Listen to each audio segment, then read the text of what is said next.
बिस्मिल्लाहिर्रहमानिर्रहीम, अस्सलाम वालेकुम। जी हम इस वक्त एफएससी पेपर पैटर्न डिस्कस कर रहे हैं प्रैक्टिकल्स का। और इस पेपर पैटर्न को आपने समझना है। हम आज जो इसमें पोर्शन कवर करेंगे वो इस टाइट्रेशन के पोर्शन को कवर करेंगे, जो कि एक कंपल्सरी पार्ट है आपके प्रैक्टिकल पेपर का। आप पिछली वीडियोस में देख लेंगे, हमने पेपर पैटर्न को डिस्कस किया है, लेकिन फिलहाल आप याद रखें कि टाइट्रेशन में हम लोग एसिड बेस, रिडॉक्स और आयोडीमेट्री जो है इनको डिस्कस करेंगे। तो आज की जो हमारी बेसिक डिस्कशन होगी वो सिर्फ एसिड बेस टाइट्रेशन पर होगी। एसिड बेस टाइट्रेशन होता क्या है? एसिड की डेफिनेशन ये है, वो कोई भी स्पीशी जो अपने अंदर से H पॉजिटिव आयंस को लूज करती है, यानी कोई भी स्पीशी जो H पॉजिटिव आयंस को लूज करेगी उसको हम एसिड कहेंगे। और according to very simple definition, कोई भी स्पीशी जो OH नेगेटिव आयन को लूज करेगी वो बेस होगी। अगर हम इसको थोड़ा सा एग्जाम्पलीफाई करें तो हमारे सामने एक बड़ी जबरदस्त एग्जाम्पल HCl और NaOH की मौजूद है। जब ये दोनों आपस में मिलते हैं तो ये H पॉजिटिव और OH नेगेटिव आयन आपस में मिलके वाटर बना देते हैं। लाइक ये H पॉजिटिव और ये OH नेगेटिव, ये दोनों आपस में मिलके तो प्रोडक्ट में हमारे वाटर मॉलिक्यूल्स आ जाएंगे। इसके साथ ये सोडियम और क्लोराइड आपस में मिल जाएगा और हमें मिलेगा sodium chloride. So this is acid base neutralisation reaction. अगर मेरे पास एसिड की कुछ कंसंट्रेशन है, मिसाल के तौर पे अगर मेरे पास 1 मोल ऑफ एसिड हो तो इसके अंदर कितने पार्टिकल्स होंगे? इसमें एवोगैड्रोस नंबर ऑफ पार्टिकल्स मौजूद होते हैं। ये इसकी कंसंट्रेशन के ऊपर डिपेंड करता है। हमें जब टाइट्रेशन करनी है तो हमने अननोन कंसंट्रेशन फाइंड करनी है। हमें ये देखना है कितना एसिड मौजूद है या कितनी बेस मौजूद है। तो यहाँ से स्टार्ट करते हैं। जनरल लाइफ में देखें तो आपके सामने ये चीजें मौजूद हैं। आप देख सकते हैं कि कैसे केमिस्ट्री और ये जो एसिड बेसिस हैं ये हमारी डेली लाइफ में शामिल है। इन तमाम प्रोडक्ट्स जो आपको नजर आ रहे हैं इनमें एसिड्स और बेसिस मौजूद होते हैं। आपके पास ये देखिए, सिंपल एसिड एंड बेसिस में हम लेमन की बात कर लें, चूंटी के डंक की बात कर लें, तो ये सारी जो है स्टिंग ऑफ आंट्स में या बाकी जगहों पे, नींबू आपको नजर आ रहा है, लेमन, इसके अंदर भी ये मौजूद होता है। टाइट्रेशन हम करते कैसे हैं? ये स्लाइड बड़ी इंपॉर्टेंट होने वाली है, क्योंकि स्लाइड में आपने दो चीजें अंडरस्टैंड करनी है। ये तराजू आपको नजर आ रहा है। एक तरफ मेरे पास एक तरफ मैं फॉर एग्जाम्पल कुछ वेट रख लेता हूं, ये मेरा नॉन वेट है।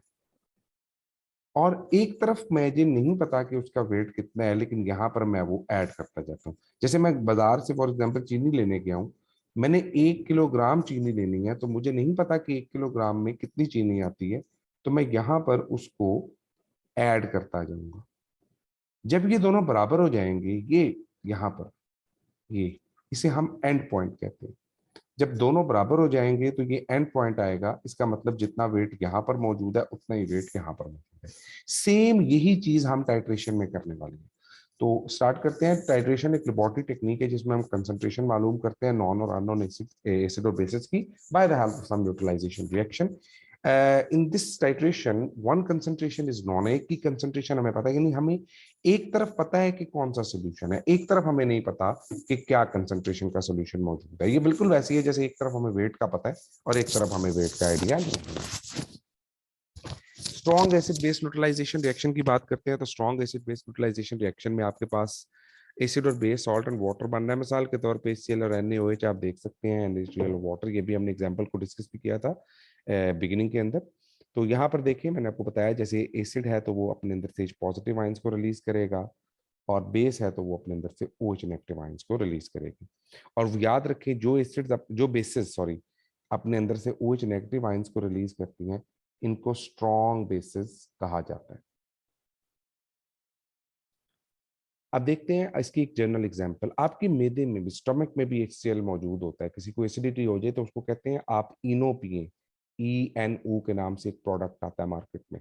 वो एक्चुअली क्या होता है? वो मैग्नीशियम हाइड्रोक्साइड होता है। आप देखें कि आपके स्टमक में जो HCl है उसको न्यूट्रलाइज ये एसिड, ये बेस कर रही है। सो this is also can be the one of this can also be one of the example, जिससे आपको आइडिया हो जाएगा कि एक एसिड बेस न्यूट्रलाइजेशन रिएक्शन होता है। इसको हम वॉल्यूमेट्रिक एनालिसिस क्यों कहते हैं? याद रखिएगा, हमारे पास एसिड या बेस दोनों के वॉल्यूम को कंपेयर किया जाता है। हम इसमें वॉल्यूम कंपैरिजन करते हैं। तो जब हम वॉल्यूम कंपेयर करेंगे तो इसको वॉल्यूमेट्रिक एनालिसिस कहा जाएगा।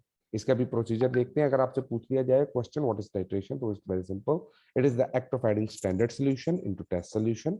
जी, एसिड बेस टाइट्रेशन क्या है, जिसमें आपके पास एसिड और बेस जो है वो उनको उनको इन्वॉल्व किया जाएगा, यानी एसिड की मदद से बेस को फाइंड करेंगे या बेस की मदद से एसिड को फाइंड करेंगे। अभी हमने जिक्र किया था स्टैंडर्ड सॉल्यूशन का, तो स्टैंडर्ड सॉल्यूशन वो है जिसकी कंसंट्रेशन आपको मालूम होती है, यानी ये नॉन कंसंट्रेशन होती है। जैसे मैंने बताया, आप वेट करते हैं तो जिसका वेट आपको पता होता है वो नॉन कंसंट्रेशन है। और टेस्ट सॉल्यूशन कौन सा होता है, जिसकी कंसंट्रेशन आपको मालूम नहीं होती है, जिसको आपने एस्टिमेट करना होता है। अपरेटस की बात करें तो ये आपके सामने अपरेटस मौजूद है। मैं वन बाय वन इस अपरेटस के बारे में आपको बताता हूँ। तो हमारे पास सबसे पहले जो ये पोर्शन है, दिस वन, तो ये हमारे पास है जी ब्यूरेट।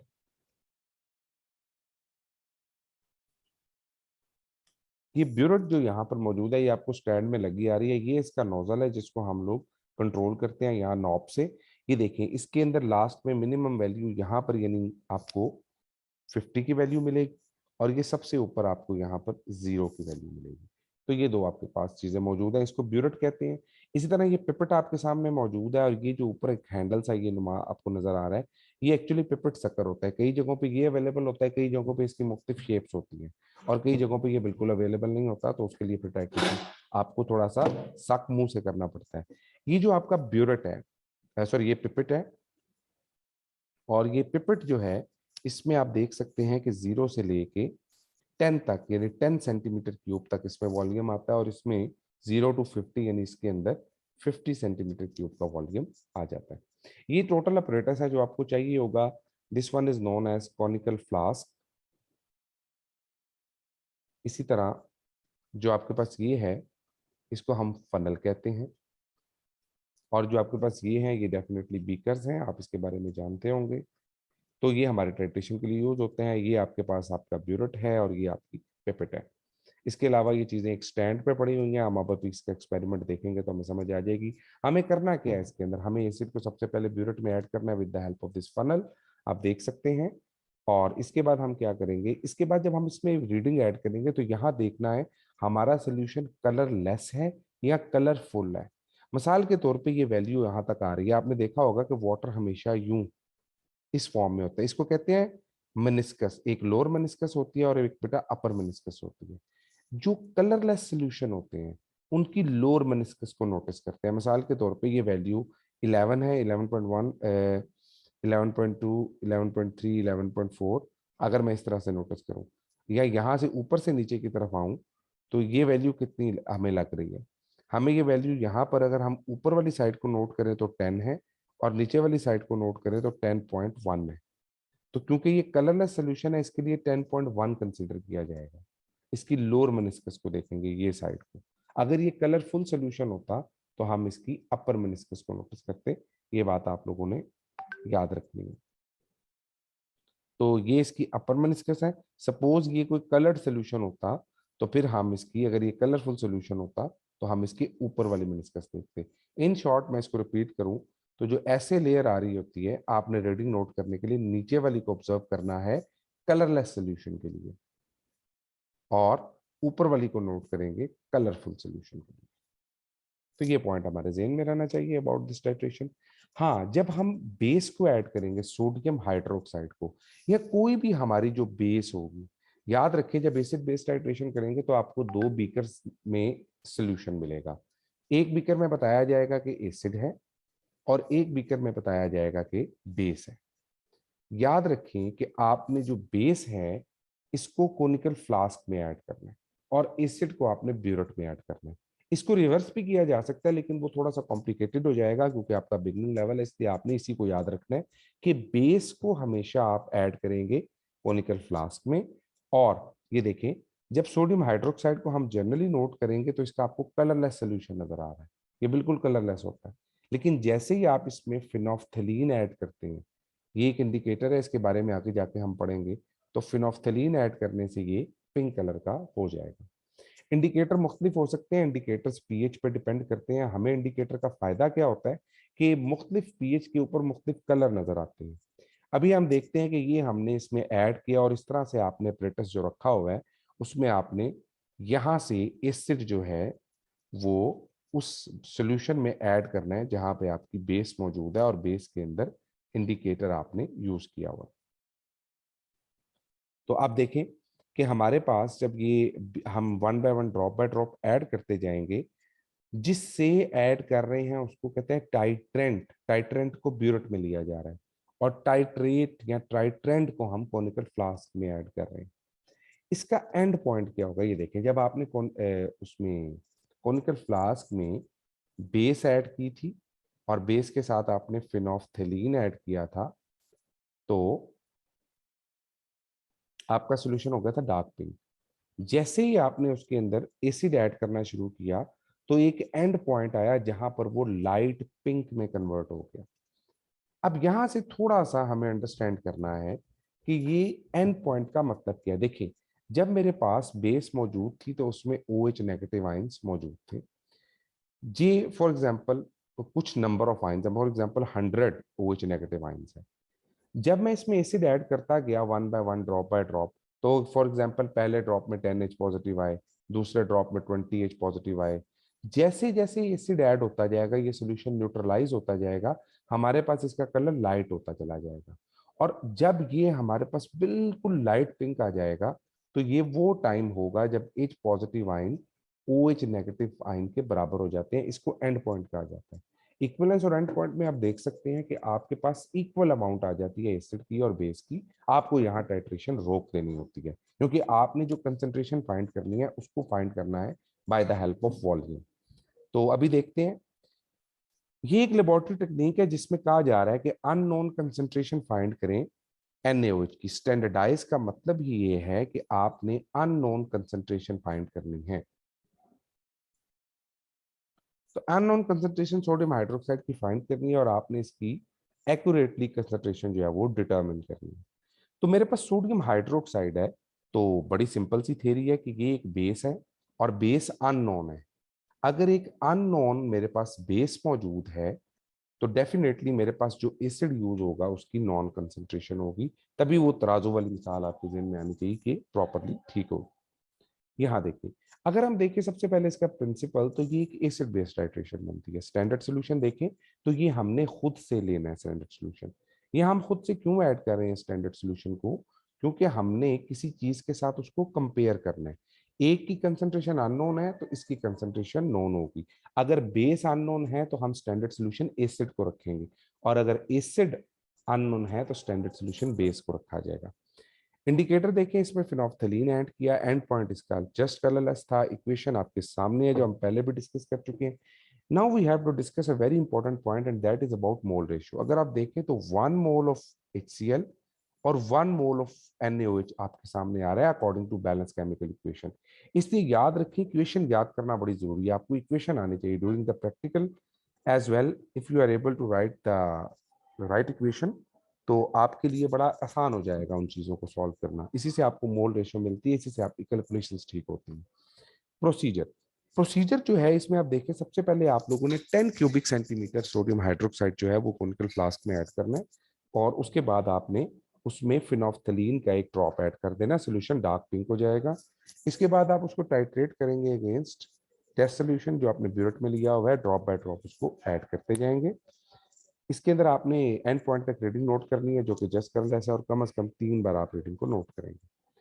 अब यहाँ देखें वॉल्यूम ऑफ बेस कितना आ रहा है और वॉल्यूम ऑफ एसिड कितना आ रहा है। ऑलराइट, तो हम ये डिस्कस कर रहे थे कि हमने कितना वॉल्यूम ऐड किया। देखिए, हमने यहाँ पे सोडियम हाइड्रोक्साइड का जो वॉल्यूम ऐड किया था कॉनिकल फ्लास्क में वो था 10 क्यूबिक सेंटीमीटर। अब HCl ब्यूरेट से कितना यूज हुआ ये हम लोगों ने फाइंड करना होता है ब्यूरेट की रीडिंग को। और ये कैसे आता है ये देखें, मैंने सबसे पहले ब्यूरेट की वैल्यू 0 पे थी। मैं अभी आपको एक्सपेरिमेंट दिखाऊंगा तो उसमें आपने अंडरस्टैंड कर लेना है। और पहली आपके पास फाइनल रीडिंग आई 10, फिर दूसरी बार आपने 10 से स्टार्ट किया और फिर आया 20, और इसी तरह आपने 20 से स्टार्ट किया तो आपके पास आ गया 30।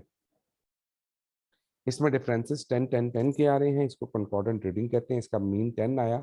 आप अननोन मोलैरिटी निकालने के लिए जो फॉर्मूला यूज करेंगे वो है M1V1N1 that is equals to M2V2N2। तो ये फार्मूला जहन में रखेंगे। अब हमारे पास किसको फाइंड करना था? हमने बेस को। जिसको फाइंड करना है उसको M1 की जगह रखने, और जिससे फाइंड करना है उसको M2 की जगह रखें। अब आप देखें M1 हमारा, इसकी मोलैरिटी यानी इसकी कंसंट्रेशन हमें नहीं पता थी। ये हमारा टेस्ट सोल्यूशन था। इसका हमने कितना वॉल्यूम ऐड किया था, अगर आपको याद हो तो हमने 10 क्यूबिक सेंटीमीटर ऐड किया था कॉनिकल फ्लास्क में। इसकी मोल रेशो क्या थी? According to balance chemical equation HCl के भी 1 मोल थे और NaOH के भी 1 मोल थे, इसलिए N1 की वैल्यू भी 1 आएगी। हमने जो स्टैंडर्ड सोल्यूशन लिया था HCl, उसके अंदर उसकी मोलैरिटी 0.1 थी, वॉल्यूम 10 क्यूबिक सेंटीमीटर, और N2 भी 1 था, जो आपके सामने मैंने अभी बताया। इस फार्मूले में आप वैल्यूज पुट करेंगे और आपके पास अननोन मोलैरिटी आ जाएगी 0.1 मोलर। जरा इस पूरे एक्सपेरिमेंट को प्रैक्टिकली देखते हैं। जी, यहाँ पर आपने जो थोड़ी सी चीज नोटिस करनी है, जस्ट फॉर अ मिनट, मैं जरा इसमें इसका वॉल्यूम खत्म कर दूं ताकि फिर हम उस वॉल्यूम को अपने मुताबिक कर सकें। Just for a minute. Alright जी, तो आप यहाँ से देख सकते हैं कि हमारे पास ये एक्सपेरिमेंट है जो चल रहा है। अब अगर आप इस एक्सपेरिमेंट को देखेंगे तवज्जो से, तो आपके सामने एक, ये हम ब्यूरेट को एडजस्ट कर रहे हैं और इसमें हमने ये फनल ऐड की और बीकर की मदद से इसमें हमने एसिड ऐड करना शुरू किया। अब आप देख रहे हैं कि हम इसमें एसिड ऐड करते जा रहे हैं और हमने इसमें एसिड ऐड करना है ताकि हमारी वैल्यू 0 तक आ जाए। तो आप अभी देखेंगे कि हम इस नॉब से एडजस्ट करेंगे उसको ताकि हमारी एसिड की वैल्यू जो है यहाँ पर वो 0 तक आ जाए।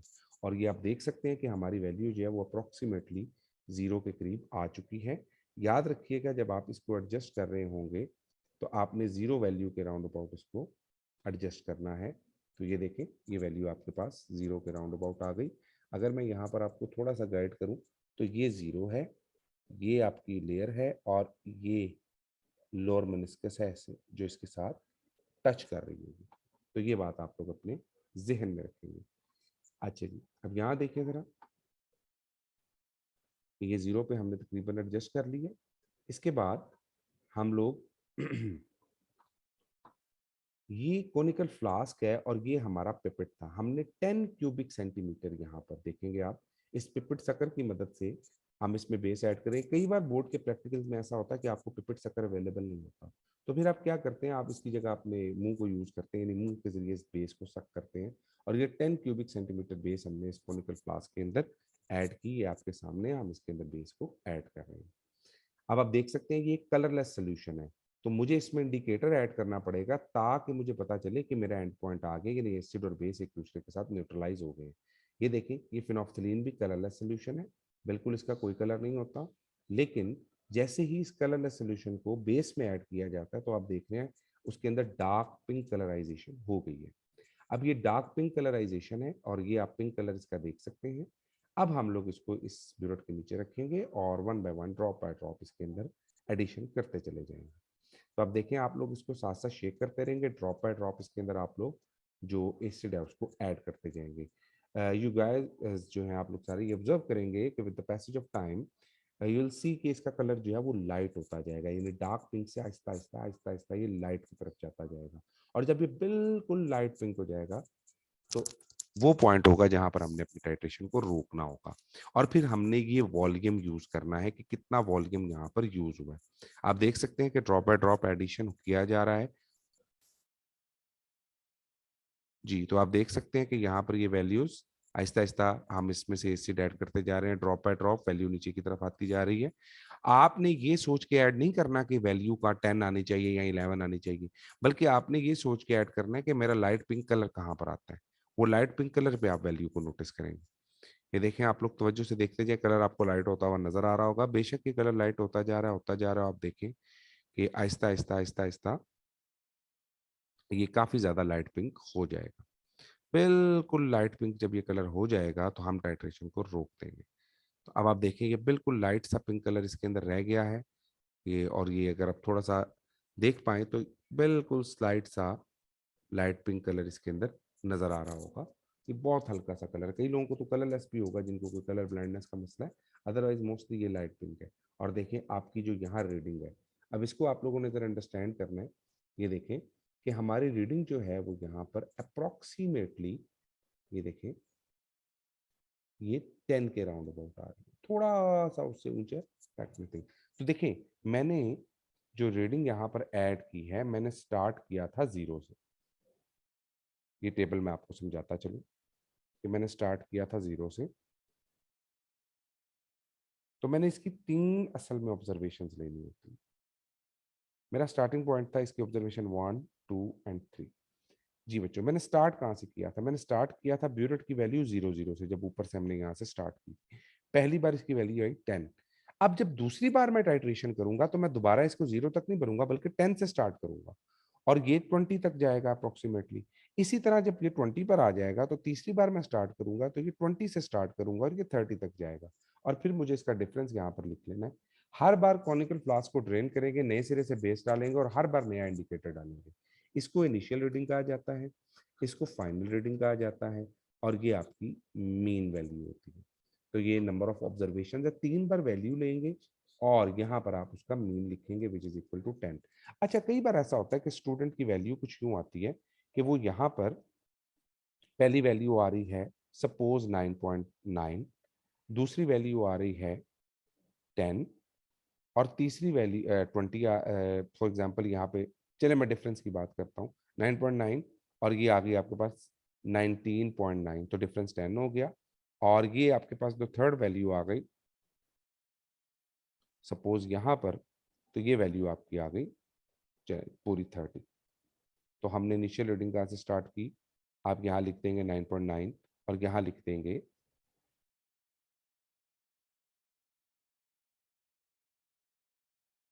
9.9, यहाँ हम लिख देते हैं फॉर एग्जाम्पल 19.9 और यहाँ पर 19.9 से 30। तो इसका डिफरेंस जो आएगा वो अब चेंज हो जाएगा, वो 10 नहीं रहेगा, बल्कि जो पहला डिफरेंस आपके पास आ रहा है वो आ जाएगा 9.9, दूसरा आ जाएगा 10 और तीसरा आ जाएगा 10.1। इसकी मीन निकालेंगे, 9.9 plus 10 plus 10.1 divided by 3 which is equal to 10। आपने पेपर में ये तीनों वैल्यूज अगर 9.9, 9.8 या 10.2, 10.1 तक हैं तो आप सेम लिखेंगे। इसको कंकॉर्डेंट रीडिंग कहते हैं। अगर ये आप वहां पर तीनों वैल्यूज 10 10 10 नहीं लिखते हैं, या 8 8 8 आ रही होगी या 5 5 5, जो भी वैल्यू होगी वो तीनों एक जैसी लिखनी है, इसको कंकॉर्डेंट रीडिंग कहते हैं। अगर नहीं लिखेंगे तो इसका एक नंबर डिड्यूस हो जाता है, ये याद रखेंगे आप लोग। तो इसका ये तरीकेकार है, ठीक है? तो ये आपने अपने जहन में रखते हैं। ये पूरी की पूरी टाइट्रेशन थी, ये आप देख सकते हैं कि इसका एंड पॉइंट है हमारे पास, एंड दैट्स इट। तो ये हमारी जो टाइट्रेशन है वो यहाँ पर मुकम्मल हो जाती है। इस तरह आपने 3 रीडिंग्स ले लेनी है और इस वॉल्यूम को आपने कंपैरिजन कर लेना है। किसी को कोई क्वेश्चन हो तो मैं कमेंट्स में मुझे बता सकता है, मैं उसको इंशाल्लाह ताला ज़रूर गाइड करूँगा। Thank you so very much. आप इस चैनल को ज़रूर सब्सक्राइब करें, इंशाल्लाह आपको आहिस्ता आहिस्ता बाकी वीडियोज़ भी इस पर नज़र आएंगी और रेडॉक्स टाइट्रेशन, आयोडोमीट्री और वो तमाम चीज़ें जो हैं वो हम इस पर डिस्कस करेंगे। Thank you so very much for your time, guys. Take a very good care of yourselves. Allah Hafiz.